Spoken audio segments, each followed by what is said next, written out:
আপোনালোকৰ স্ক্ৰীনত ওলাই থকাৰ দৰে সিম্পলিফিকেশ্যন অৰ্থাৎ সৰল কৰাৰ কুৱেশ্যনসমূহত প্লাছ মাইনাছ আদি চিম্বলছবোৰ আঁতৰাই ৰিজনিঙৰ দৰে জটিল কুৱেশ্যনছ বা ডিফিকাল্ট কুৱেশ্যনছ কৰি তোলা হয়।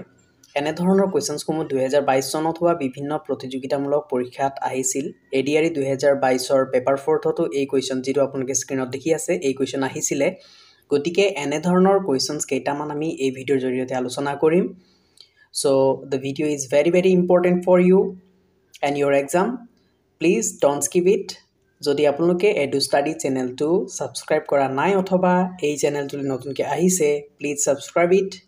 Now let's learn. First question of the video' যদি ডিভাইড মানে হৰণ মানে যোগ হয়, যোগ মানে বিয়োগ হয়, বিয়োগ মানে পূৰণ আৰু পূৰণে হৰণ প্ৰক্ৰিয়া বুজায়, তেন্তে ৰ মান মানে এইটোৰ মান ইয়াৰ মান কিমান? কুৱেশ্যনটো ইংলিছত এনেকৈ আছে, if divide means addition, plus means subtraction, minus means multiplication and into means division, then the value of this. চ' ইয়াৰ ভেলু উলিয়াব লাগিব। ইয়াৰ ভেলু উলিয়াবলৈ যাওঁতে ইয়াত আমাৰ যিটো ডিক'ডিঙৰ কথা কৈছে আমি সেইটো ডিক'ডিংটো কৰি ল'ব লাগিব। তাৰমানে একো কৰিবলৈ দৰকাৰ নাই, আমি ইয়াত যিটো কৈছে সেইটো আমি ফ'ল' কৰি গ'লে হ'ল। ডিভাইড মানে যোগ বুলি কৈছে, লিখি লওক ছাইডত। ডিভাইড চিম্বল যিটো আছে সেইটোৱে কি বুজাব? যোগ বুজাব। অৰ্থাৎ আমি এই কুৱেশ্যনটোত এইটো যিটো কুৱেশ্যন আছে আমাৰ 18 ডিভাইডেড বাই 12 into 4 minus 5 যিটো আছে ইয়াতে আমি কি কৰিম? য'তে হৰণ আছে তাতে প্লাছ বহাই যাম। ঠিক একেদৰে প্লাছ মানে বিয়োগ, যদি প্লাছ যদি আছে তাৰ জেগাত আমি বিয়োগ বহাব লাগিব ইয়াতে। আৰু বিয়োগ মানে পূৰণ বুলি কৈছে, চ' বিয়োগৰ জেগাত আমি পূৰণ বহাম। আৰু নেক্সট কি আছে? পূৰণে হৰণ বুজায়, চ' পূৰণৰ জেগাত আমি কি বহাব লাগিব? হৰণ। এতিয়া এইখিনি আমি এনেকৈ ইয়াত ৰিপ্লেচ কৰি দিম। চ' ইয়াতে আমাৰ কিমান আছিলে? এইটো 18 আছিলে, 18 ডিভাইড আছে। এতিয়া ডিভাইড মানে কি বুজাইছে? এইটো প্লাছ বুজাইছে, চ' প্লাছ লিখিলোঁ। নেক্সট কি আছে? 12 আছে, 12ৰ পিছত চিম্বলটো চাওক, চিম্বল কিমান আছে? পূৰণ আছে। পূৰণৰ জেগাত কি বহিব? হৰণ বহিব, চ' আমি হৰণ বহাই দিলোঁ। আৰু নেক্সট কিমান আছে? 4 আছে। সংখ্যাকেইটা একে থাকিব, কোনো ৰিপ্লেচ নহয়। মাইনাছ আছে, চ' মাইনাছৰ জেগাত কি বহিব বুলি কৈছে সেইটো চাই লওক। মাইনাছৰ জেগাত বহিব পূৰণ আৰু 5। চ' এতিয়া আমি বদমাছ ৰুল যদি ইউজ কৰোঁ, চিম্পলিফিকেশ্যন অৰ্থাৎ সৰল কৰাত সদায় বদমাছৰ ৰুল এপ্লাই হয়। বদমাছ BODMAS, এইটো BODMAS, এইটো মনত ৰাখিব। B ফৰ ব্ৰেকেট মানে বন্ধনী কাম আগত কৰিব লাগিব। তাৰপিছত O ফৰ অফ মানে ৰ কাম আগত কৰিব লাগিব। এইখিনি আমাৰ নাই যিহেতু আমি ইয়াৰ পৰা যাব লাগিব। ইয়াত গ'লে আমাৰ D ফৰ ডিভাইড হ'ব, অৰ্থাৎ ইয়াত ডিভাইড হৰণৰ কামটো আমি আগত কৰিব লাগিব। হৰণ কি হৈছে?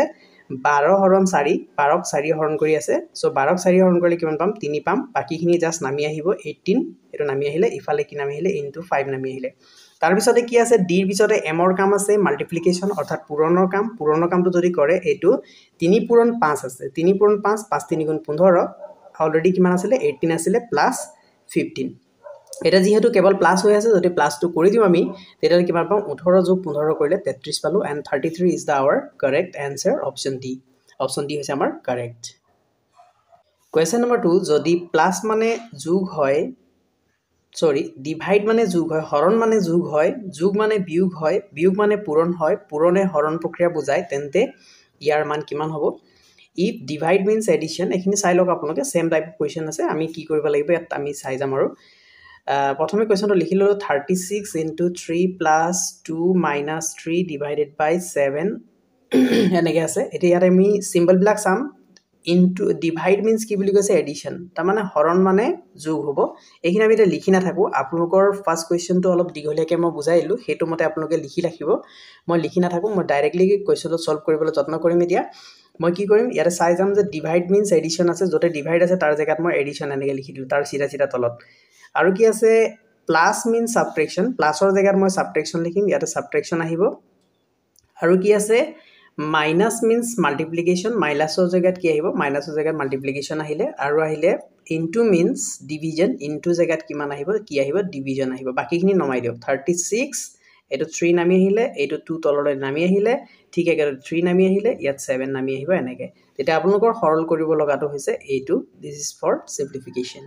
চ' ইয়াত কি আছে? 36 ডিভাইডেড বাই 3 হৰণ কৰক, 3 বাৰং 36, 12 পাব। বাকীখিনি নামি আহিলে -2 ইনটু 3 প্লাছ 7। চ' ইয়াৰ পিছত কোনটো কাম হ'ব? এইটো পূৰণৰ কামটো, মাল্টিপ্লিকেশ্যন কৰিব লাগিব। মাল্টিপ্লিকেশ্যন কৰিলে এইটো কিমান হ'ব? 12 মাইনাছ 2 3 গুণ 6, 2 3 = 6 হ'ল, এণ্ড প্লাছ 7। এতিয়া ইয়াৰ পিছৰ কামটো কি হ'ব? প্লাছখিনি একেলগ কৰক, 12 + 7 আগত আহিব। 12 + 7 কৰিলে কিমান পালে? 19 পালে। 19 মাইনাছ কি হৈছে? 6 হৈ আছে। 19 মাইনাছ 6 কৰিলে কিমান পাব? 13, and 13 is our correct answer. ক'ত আছে? Option C. So I hope সকলোৱে বুজি পাইছে বন্ধুসকল যদি আপোনালোকে ভালদৰে বুজি পাইছে তেনেহলে ভিডিওটো লাইক এটা কৰিবলৈ নাপাহৰিব আৰু লগতে ভিডিওটো আপোনালোকৰ বন্ধুবৰ্গৰ মাজত শ্বেয়াৰ কৰিবলৈ নাপাহৰিব so let's come to the next question question number 3 is the same type of question মই কোৱেশ্চনটো পঢ়ি নাথাকো ইয়াত কি দিয়া আছে এটো চাই লওক 35 divided by 48 into 16 divided by 10 plus 18 এনেকে আছে এতিয়া আমাক যেটো কৈছে হেটো ফলো কৰি যাম 35 এটা ডিভাইড মিন্স কি বুলি কৈছে ডিভাইড এটো হৰণ হৰণ মানে কি কৈছে যোগ এডিশন এটো কৈছে হৰণ মানে যোগ সো যোগ লিখিম আমি তাৰ পিছত কিমান আছে 48 আছে তাৰ পিছত এটো আছে পূৰণ সো পূৰণ মানে কি বুলি কৈছে চাই লওক into means মানে পূৰণ মানে হৈছে ডিভিজন হৰণ পূৰণে কি বুজায় হৰণ বুজায় সো আমি হৰণ লিখিলো নেক্সট কিমান আছে 16 আছে নাম্বাৰটো 16 লিখি ললো আৰু ডিভাইড আছে अगेन ডিভাইড মানে প্লাস হয় আৰু তাৰ পিছত কিমান আছে 10 আছে এন্ড প্লাস মিন্স কি বুলি কৈছে যোগ মানে বিয়োগ বুলি কৈছে সো বিয়োগ লিখিলো এন্ড কিমান আছে ইয়াতে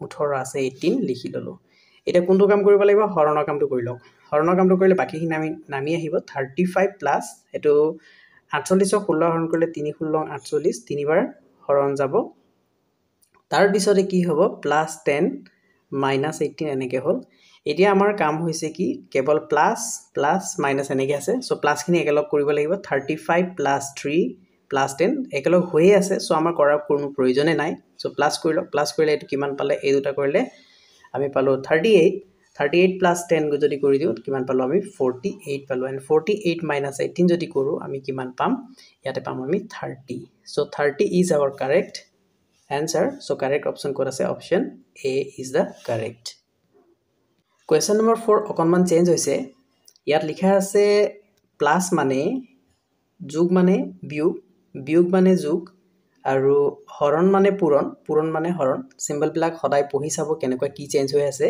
প্লাস means minus বুলি কৈছে minus means plus বুলি কৈছে divide means into and into means divide এনেকে আছে সো আমাৰ একো কৰিব লগা নাই ইয়াত আমি কি চাম 18 ইয়াত into হৈ আছে into মানে কি বুলি কৈছে into means divide so divide বহাই দিলো যেনেকে কৈছে তেনেকে ফলো কৰি গলে হল তাৰ পিছত 3 আছে তাৰ পিছত ইয়াত কি আছে divide means কি বুলি কৈছে divide means into বুলি কৈছে আমাৰ হৰণ প্ৰক্ৰিয়াই কি বুজায় হৰণ মানে পূৰণ এনেকে কৈ দিছে সো পূৰণ লিখি ললো and 4 আছে then কিমান আছে মাইনাস আছে মাইনাস মানে কি বুলি কৈছে মাইনাস মানে প্লাস বুলি কৈছে প্লাস লিখি ললো তাৰ পিছতে কিমান আছে 5 আছে and 5 প্লাস মানে কি বুলি কৈছে -3 এনেকে হৈ আছে সো প্ৰথম কাম হৈছে আমি হৰণ কৰিব লাগিব হৰণ যদি কৰো 18 ক 3 হৰণ কৰিলে 3 6 গুণ 18 তাৰ পিছত পূৰণ আছে 4 + 5 - 3 একেবাৰে সিম্পল কোৱেশ্চন এতিয়া আমি দুটা পূৰণ কৰিব লাগিব 6 পূৰণ 4 6 4 গুণ 24 হল 24 যোগ 5 বিয়োগ 3 সো আমি যদি এটো কৰি দিও তেতিয়ালে কিমান ওলাব আমাৰ ওলাব 24 যোগ 5 কৰিলে 29 29 ৰ পৰা 3 বিয়োগ যদি কৰি দিও তেতিয়ালে আমি পালো 26 26 and 26 কোড আছে আমাৰ অপচন A আছে option A is our correct option question number 5 same type of question আছে ইয়াতে এইটো কোৱেশ্চন আপোনালোকে কমেন্টত ইয়াৰ আনসাৰটো কৰি লিখি দিয়ক আনসাৰ কিমান হ'ব কোনটো অপচন কাৰেক্ট হ'ব এটো আপোনালোকে লিখি দিয়ক আশা ৰাখিলো আপোনালোকে এটো কমেন্ট কৰিব এতিয়া আমি আহিম নেক্সট কোৱেশ্চনলৈ question number 6 অলপ হাই লেভেলৰ কোৱেশ্চন হৈছে হাই লেভেল মানে আমাৰ ইয়াতে ৰিজনিং বেছিকে ইউজ কৰা হৈছে গতিকে সেই ৰিজনিংটো আমি কেনেকে সলভ কৰি সিম্পলিফিকেশনলৈ আহিম অলপ চাব লাগিব ইয়াত a মানে প্লাস বুলি কৈছে b মানে ইনটু বুলি কৈছে and c মানে মাইনাস and d মানে কি বুলি কৈছে ডিভাইড বুলি কৈছে তেতিয়া আমি কি কৰিম জাস্ট ৰিপ্লেস কৰি যাম 12 আছে 12 ৰ পিছত b আছে সো b মানে কি কৈছে ইনটু সো ইনটু লিখিলো দেন 8 আছে দেন c মানে কি বুলি কৈছে মাইনাস ইয়াত c আছিল ইয়াৰ জায়গাত কি লিখিলো মাইনাস লিখিলো দেন কিমান আছে 6 আছে তাৰ পিছত d আছে d মানে কি বুলি কৈছে হৰণ আমি হৰণ লিখিম ইয়াতে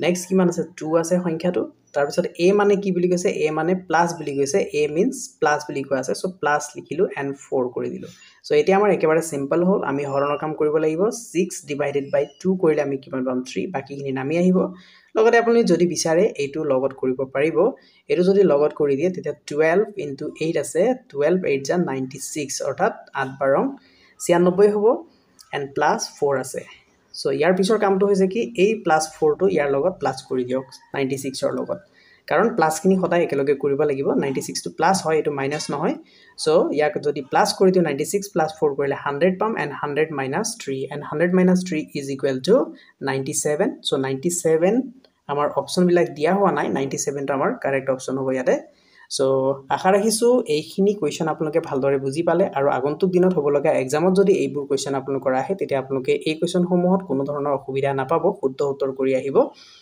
সেয়াকে কৈ আজি ভিডিঅ'টো সামৰণি মাৰিব বিচাৰিছোঁ। যদি আপোনালোকে ভিডিঅ'টো ভাল পালে লাইক এটা কৰি দিব আৰু লগতে নিজৰ লগৰবোৰৰ বা বন্ধুবৰ্গৰ ওচৰত ভিডিঅ'টো শ্বেয়াৰ কৰিবলৈ নাপাহৰিব।